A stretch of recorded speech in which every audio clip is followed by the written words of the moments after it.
Grandioso Senhor Jesus, meu Rei eterno e imortal, dono de todas as coisas nos céus e na terra, glórias e glórias e glórias a Ti eternamente, aleluia.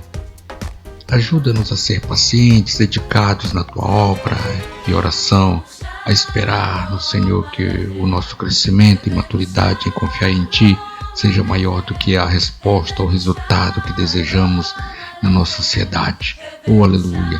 Que saibamos esperar no tempo do Senhor, no tempo certo. Afinal, somos Teus servos, queremos Te obedecer por amor e não por temor. Dá-nos a Tua palavra na manhã de hoje, palavra que sacia a nossa sede, mata a nossa fome, a fome do nosso interior. Em nome de Jesus, eu Te agradeço. Amém e graças a Deus.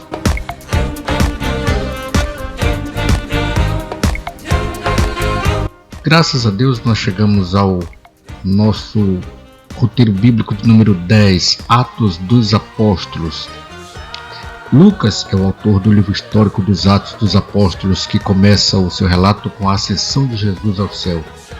Ele já havia escrito esse evento no fim de outro livro, o Evangelho, que leva o seu nome, Lucas. Possivelmente Lucas quer que todos os leitores entendam que a vinda do Espírito e toda a obra até os confins da terra são fatos que emanam da presença de Jesus Cristo na glória, como ele diz em João capítulo 16, versículo 7.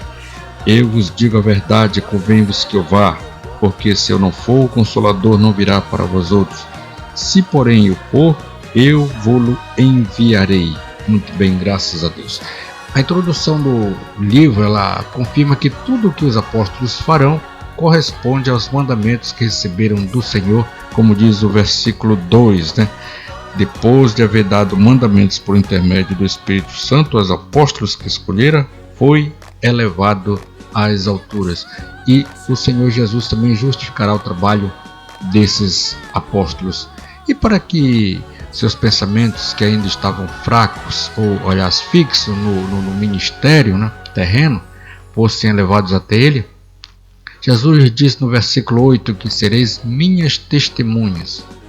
Aos discípulos foram confiadas as maravilhosas verdades que diziam respeito a Jesus Cristo, que tinha padecido e agora estava vivo, diz o versículo 3.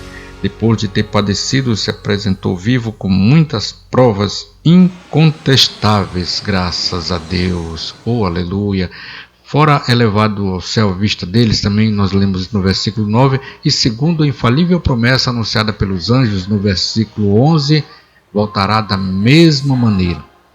Sendo assim, os discípulos deveriam anunciar estas coisas por meio do poder do Espírito Santo que receberiam em alguns dias.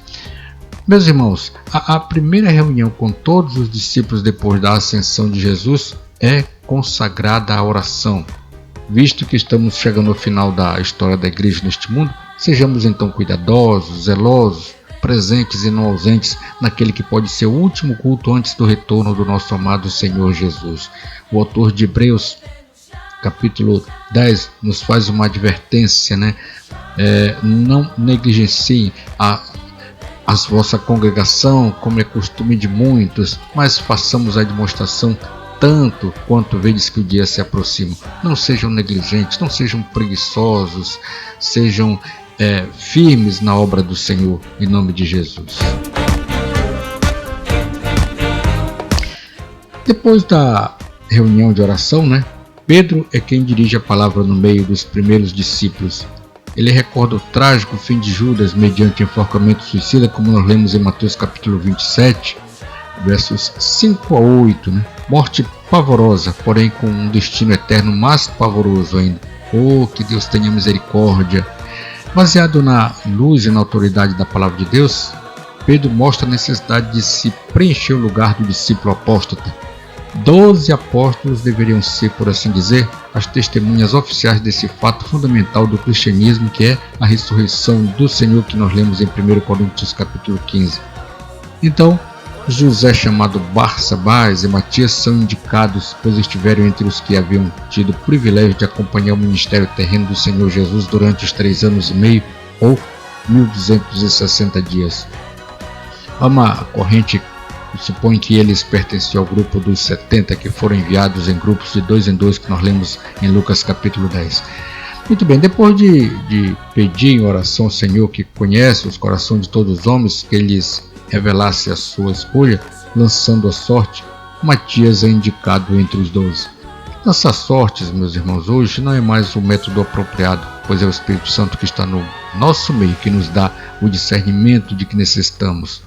Com respeito a isso, notemos a atuação e decisão no texto de Atos capítulo 13, onde o Espírito Santo ordena: separai-me agora a Barnabé e a Paulo para a obra que os tenho chamado.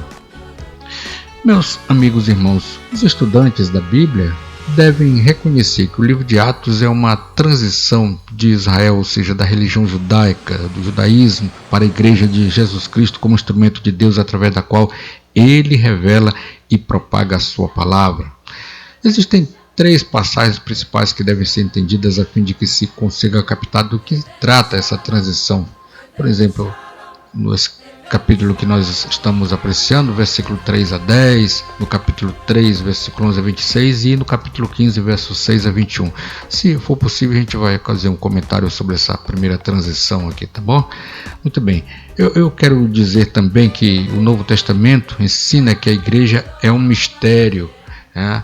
E sendo ela parte do plano de Deus para a história escondida do homem, até que o apóstolo Paulo trouxe a revelação em alguns dos seus escritos, como por exemplo em Romanos capítulo 16, versículos 25 a 27.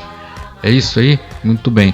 Diz assim, Paulo faz aquela oração: aquele que é poderoso para vos confirmar segundo o meu evangelho que eu prego, a pregação de Jesus Cristo, conforme a revelação do mistério guardado em silêncio nos tempos eternos, e que agora se tornou manifesto e foi dado a conhecer por meio das escrituras proféticas, segundo o mandamento do Deus eterno para obediência por fé entre todas as nações. Ao Deus único e sábio seja a glória por meio de Jesus Cristo pelos séculos dos séculos. Graças a Deus. Nós temos também em Efésios capítulo 3, versículos 3 a 9 e também em Colossenses capítulo 1, versículo 26 e 27, diz assim, vamos ler esse texto, apenas 2 versículos: o mistério que estiver oculto dos séculos e das gerações, agora todavia se manifestou aos seus santos, que é através da pregação da palavra de Deus, quem prega isto é a igreja, aos quais Deus quis dar a conhecer qual seja a riqueza da glória deste mistério entre os gentios, isto é, Cristo em vós, a esperança da glória, graças a Deus. Meus irmãos, assim, a era da igreja é uma fase temporária na história, durante a qual o evangelho é anunciado. Paulo fala em Romanos capítulo 11, versículo 25, até que haja entrado a plenitude, isto é, literalmente o número completo dos gentios. Quando o propósito do Senhor Jesus para a sua igreja chegar ao fim, ele a arrebatará para o céu, para Deus, para que ele complete as suas ações que foram incompletas com Israel durante a 70ª semana de Daniel, também conhecida como a tribulação de 7 anos.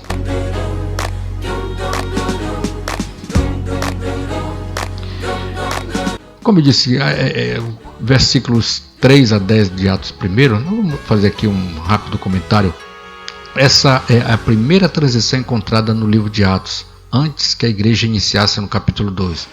Lucas diz que Jesus apareceu repetidas vezes a seus discípulos depois de sua ressurreição durante um período de 40 dias.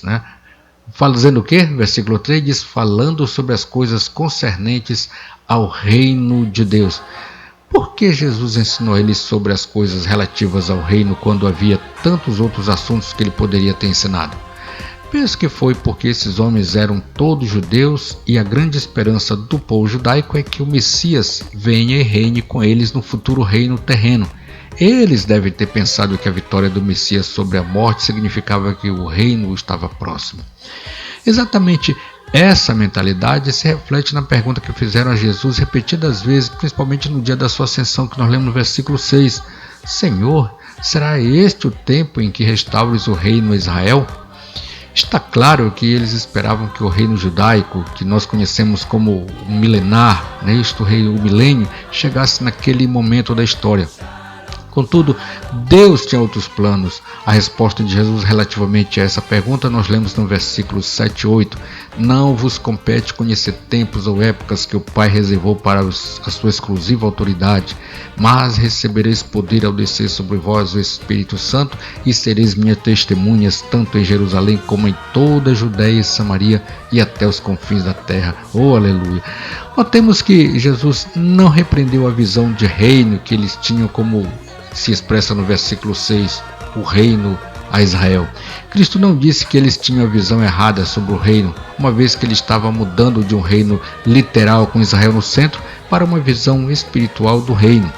Em vez disso, a resposta de Jesus Cristo foi sobre o tempo do estabelecimento do reino de Israel e ele voltou seu foco para o próximo estabelecimento da era da igreja, apresentando a quinta repetição dessa grande comissão. Devemos observar, meus irmãos, que quando a nação de Israel rejeitou oficialmente a Jesus como seu Messias em sua primeira vinda, nós lemos em Mateus capítulo 12, Jesus continuou com os mistérios relativos ao programa do reino em Mateus capítulo 13, a tratar começa a ler da parábola do semeador. A essência dos ensinamentos dele em Mateus 13 é que o reino um dia chegará, mas que por enquanto está sendo adiado. A resposta de Cristo em Atos capítulo 1, versículo 8, confirma esse ensino. Compreendo que o reino de Israel do Antigo Testamento foi adiado na história, mas durante esse intervalo, a igreja de Jesus Cristo ali é chamada a evangelizar o mundo, graças a Deus. Para concluir, eu quero dizer que tanto para judeus, gregos, africanos, brasileiros, a exigência para o estabelecimento do reino de Israel é que a nação deve reverter sua rejeição a Jesus Cristo como seu Messias, isto é, deve arrepender-se, o que levará ao perdão consequentemente dos seus pecados. Pedro nos fala na sua segunda epístola, capítulo 3, versículo 9, que o Senhor não retarda a sua promessa, mas Ele é fiel em nome de Jesus. Ele é fiel não querendo que nenhum se perca, senão que todos cheguem ao arrependimento. Que Jesus te abençoe. Nós concluímos aqui a reflexão desse roteiro de hoje, em Atos dos Apóstolos. Na semana que vem estaremos no livro do soldado Josué. Até lá, que Jesus te abençoe e te guarde, que o Senhor faça resplandecer o seu rosto sobre ti, tenha misericórdia de ti e te dê a paz, em nome de Jesus.